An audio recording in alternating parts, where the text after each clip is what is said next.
ዋብ ያለው ዋ ተጠንቀቅ። ኦርቶዶክስን ለማጥፋት የምትነሳ ኃይል ሁላ ያሸነፍክ መስሎህ ከሆነ ተጠንቀቁ እያልኳችሁ። እዚህ በምትመለከቱት ውስጥ የሞት መልአክ የ28 ወገኖቻችንን ሕይወት በዛሬው ዕለት ቤተክርስቲያን ትጣራለች፣ ትፈልጋቸዋለች።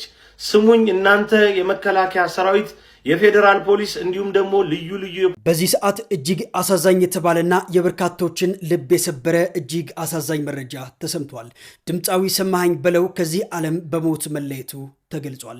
በሀገራችን የባህል ሙዚቃ ዘርፍ ታዋቂነትን ያተረፈውና በብዙሃኑ ዘንድ ሰሜ ባላገሩ እየተባለ የሚጠራው ተወዳጁ ድምፃዊ ሰማኸኝ በለው ህልፈት መሰማቱ ተከትሎ እጅግ በርካታ ኢትዮጵያውያን በዚህ ሰዓት ሀዘናቸው እየገለጹ ይገኛሉ። ድምፃዊ ባደረበት የድንገተኛ ህመም ምክንያት በሕክምና ሲረዳ ቆይቶ ዛሬ ሰኔ 8 ቀን 2018 ዓ.ም ከዚህ ዓለም ህይወቱ ማለፉ የቅርብ ቤተሰቦቹ አረጋግጠዋል። ለድምፃዊው ነፍስ ይማር እንዲሁም ደግሞ ለአድናቂዎቹና ለቤተሰቦቹ ፈጣሪ መጽናናትን ይስጥልን። በባህላዊ ሙዚቃዎቹ የኢትዮጵያን ባህልና ማንነት ሲያስተዋውቅ የኖረው አንጋፋው ድምፃዊ ሰማኸኝ በለው ከዚህ ዓለም በሞት ተለይቷል። በህዝብ ዘንድ እጅግ ተወዳጅነትን ያተረፈውና ሰሜ ባላገሩ በሚል ስም የሚታወቀው ድምፃዊ ባደረበት ህመም በሕክምና ሲረዳ ቆይቶ ነው በዛሬው ዕለት ማረፉን ወዳጆቹ የገለጹት። ሰሜ ባላገሩ በባህላዊ ሙዚቃዎቹ የኢትዮጵያን ባህል በማስተዋወቅና በማሳደግ ረገድ ትልቅና የማይረሳ አሻራንም አሳርፏል። ሁለገቡ የጥበብ ሰው ከሙዚቃ ዓለም በተጨማሪ በትወና በፊልም ላይ ንቁ ተሳትፎም ነበረው። ሰማኸኝ በድምፃዊነቱ ብቻ ሳይሆን አዳዲስ የጥበብ ሰዎችንም ወደ አደባባይ ለማውጣት በክልሎች ጭምር በመዘዋወር በኢትዮጵያ ብሮድካስቲንግ በሚዘጋጀው የኢትዮጵያን አይዶል መድረክ ላይም በዳኝነት አገልግሏል። ይህም ወጣቶችን በመቅረጽና በማበርታት በኩል ያለውን ቁርጠኝነት፣ ለኪነ ጥበብ እድገት የነበረውን ጥልቅ ፍቅር የሚያሳዩ ልዩ መገለጫዎቹ ነበሩ። ሰማኸኝ በለው ባለትዳርና የአራት ልጆች አባት ነበር። የሰማኸኝ በለው ልዩ የጥበብ ስራዎችና ድንቅ ስብዕና ምንጊዜም በኢትዮጵያ ልብ ውስጥ ህያው ሆኖ ይኖራሉ። የኢትዮጵያ ብሮድካስቲንግ ኮርፖሬሽን ለአድናቂዎቹ፣ ለቤተሰቦቹ፣ ለወዳጆቹና ለመላው የጥበብ ቤተሰብ መጽናናትን ይመኛል። እንግዲህ እስከዚህ ሰዓት ድረስ ላደረሰኝ አያሉ ልዑል እግዚአብሔር ለእናትና ልጁ ምስጋና ይድረሰው። በጤና ነው ያኖረኝ እስካሁን ምንም እኔ ራሴን ብዬ አላቅም። እግዚአብሔር ይመስገን። በጣም የማመሰግነው እንደ ሰውነት የመጨመር የበሽታ ቡቲክሊን ወይም ሊኖረኝ ይገባ ነበር ግን በጣም አንድ ነገር የለብኝ። በቃ እግዚአብሔር ይመስገን በጣም ሰላም ራሴን እንኳን ብዬ አላቅምና እግዚአብሔር ፈጣሪን አመሰግናለሁ። እናትና ልጅ የኢትዮጵያን ሕዝብ አመሰግናለሁ አቅፎ ደግፎ እዚህ ጋር ያደረሰኝ። መለከቱት ውስጥ የሞት መልአክ የ28 ወገኖቻችንን ሕይወት በዛሬው ዕለት ተቀጥፏል።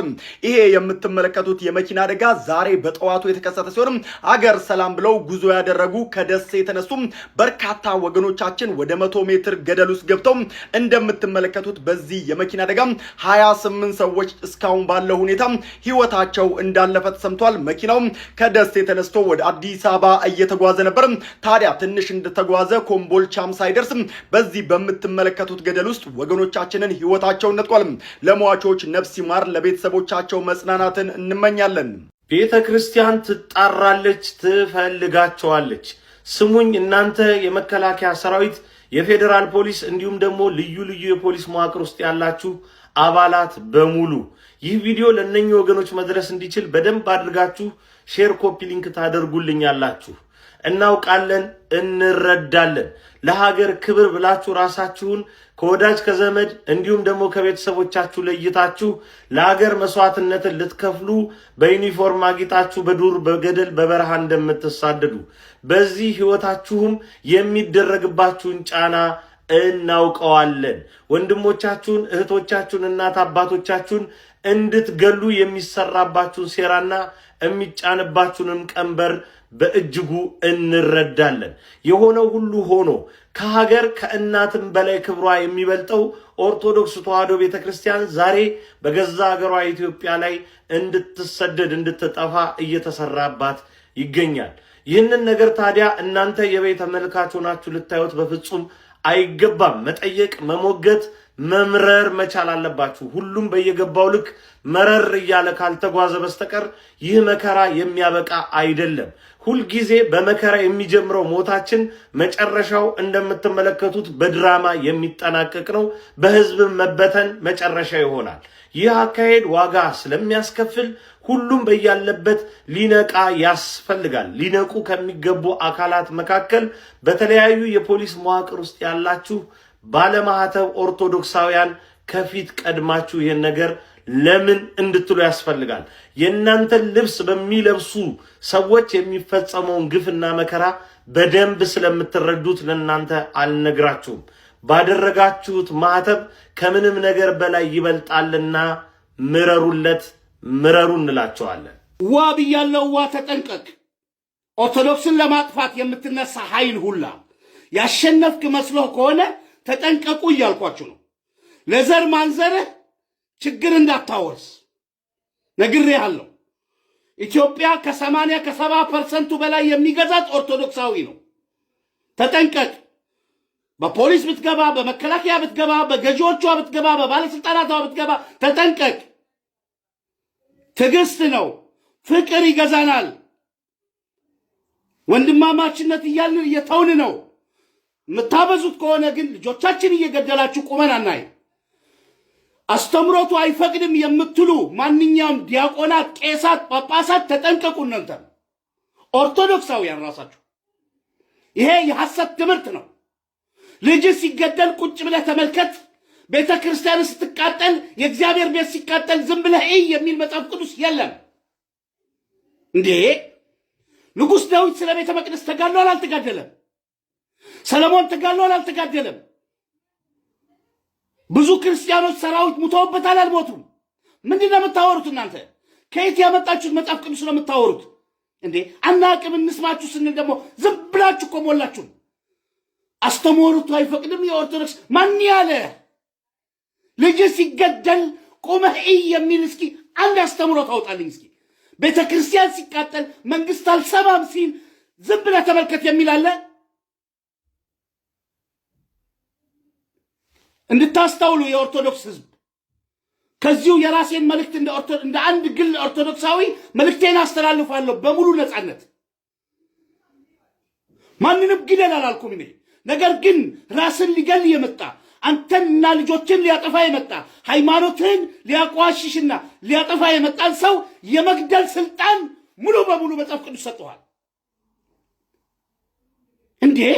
ጭራሽ ቄሶች ናችሁ እና ከብራችኋለን ስንል አስተምሮቱ አይፈቅድም ትላላችሁ እንዴ? ማን ያለው? የትኛው አስተምሮት ነው? እስኪ አንድ ቄስ ወይ አንድ ጳጳስ ይምጣና ያናግረኝ። እኔ ምንድን ነው የምታወሩት? እስኪ የዛ ቄስ ልጅ ሲገደል ቄሱ ቁጭ ብሎ እግዚአብሔር ሰጠ እግዚአብሔር ነሳ ይላል። ኢዮብ አይደለንም እኛ ወዳጄ እንዴ? ኢዮብ እኮ ፈተናን የመጣለት እንጂ አንድ ሰው መጥቶ እኮ አልገደለበትም። ምንድን ነው የምታወሩት? ኦርቶዶክስ ታጋሽ ነች። ኦርቶዶክስ ፍቅር ነች። ኦርቶዶክስ ሁሉን ታቅፋለች እንዴ? ኦርቶዶክስ ፍቅር ባይሆን አነጃሺ ባልተቀበላችሁ ነበር። የዛኔ በተራራ ወርቅ እንኳን አለውጣቸውም ያላቸውን ሂጅራ የመጡት ሰሃባ እንኳን በቀየራችሁ ነበር። ኦርቶዶክስ የጥቅም እምነት አይደለችም። ስሙት እስኪ ምን እንደሚል ይሄ ስሙት። ሰሞኑን እንግዲህ በአርሲ ላይ በተደረገው በኦርቶዶክስ በምትባል ቆሻሻ ሃይማኖት ላይ በተደረገው ጭፍጨፋ በጣም ደስ የሚልና ወደፊትም ቀጣይ ያለው ጭፍጨፋ እንደሚሆን አምናለሁ። እናደርገዋለንም እናሳካዋለን። ኧረ እባክህ ለዘመናት ሙስሊምን ስትጨፈጭፍና ስትጨቁን ሰማችሁት? ቅስቀሳውን ሰማችሁት? ኦርቶዶክስን ደስ ብሎታል እኮ በጣም ተደስቷል እኮ ተመችቶታል። እንደነዚህ አይነት ሰዎች እኮ በሶሻል ሚዲያ ይህንን የመግደል ቅስቀሳን እና የኦርቶዶክስ መሞትን ያስደስታቸውን ሰዎች መንግስት ለቅመህ እኮ ማሰር ያቃተ ሰው አዲስ አበባ ላይ ተቀምጦ መንግስት ነኝ ትላለህ። አንተን ብሎ ብልጽግና አጥፊ ነህ እንጂ አንተ አድርሱለት፣ ለብልጽግናዎች አድርሱላቸው። አንተን ብሎ ደግሞ አብይ፣ አንተ ትንሽ ነህ እንጂ የምን አብይ ነው? አብይ የሚለውን ስም ትርጉም ባወቅ መጀመሪያ ምን አይነት አሁን እኮ ህግ የሌለባት ምድር ነው ተብላ የምትሰየመው ኢትዮጵያ እኮ አይደለችም። ህግ የሌለባት ምድር። አንድ የፊልም ድርሰት ይወጣዋል እኮ የሚካሄደው ያለው ነገር በሙሉ። አረ ምን አንድ ብዙ ፊልሞች ይደረስበታል። ጭራሽ ኦርቶዶክሶችን ልናጠፋ ብላችሁ ታስባላችሁ እንዴ? እንዴ አይምሯችሁ ትንሽ አያስብም? አንተ 20% የሆንክ ሰው መጥተህ 80% አጠፋለሁ ስትል ትንሽ አታስብም?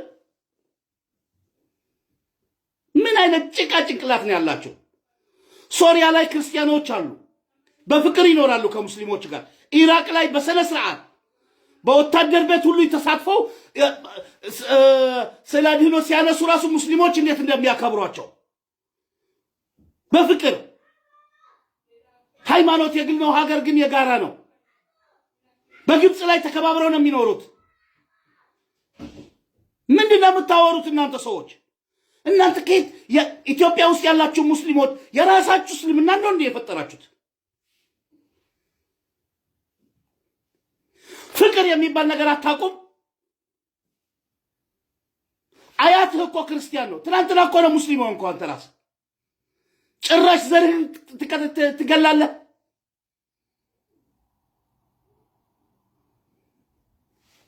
መልእክቴን ማስተላለፍ ፈልጋለሁ። ሼር አድርጉልኝ ባካችሁ። ቲክቶክ የያዘኝ ነው። ሼር አድርጉልኝ። በጣም ስለተናገርኩ ነው በጣም በኃይል ቃል የተናገርኩት። ሼር አድርጉልኝ። ኮፒ ሊንክ አድርጉት በጣም በኃይለኛ ኦርቶዶክሳውያን። ይህ ቪዲዮ ይድረሳቸው፣ ለሚመለከታቸው አካል ይድረሳቸው። ልብ የምትገዙ ከሆነ ልብ ግዙ፣ አለበለዚያ ዋ ብያለሁ። በኋላ ደም በደም ሆን እንዳትሉ ተጠንቀቁ ብያለሁ። በሰላም እንኑር፣ በፍቅር እንኑር። ኦርቶዶክስ የምትደፈር እምነት አይደለችም ኢትዮጵያ ውስጥ። በፍቅር እንኑር እያለች ነው። አስተምህሮቱ አይፈቅድም ለምትሉ ማንኛውም የቤተ ክርስቲያን ካህን ተጠንቀቅ። አንተም ራስህ እግዚአብሔርን ፍራ።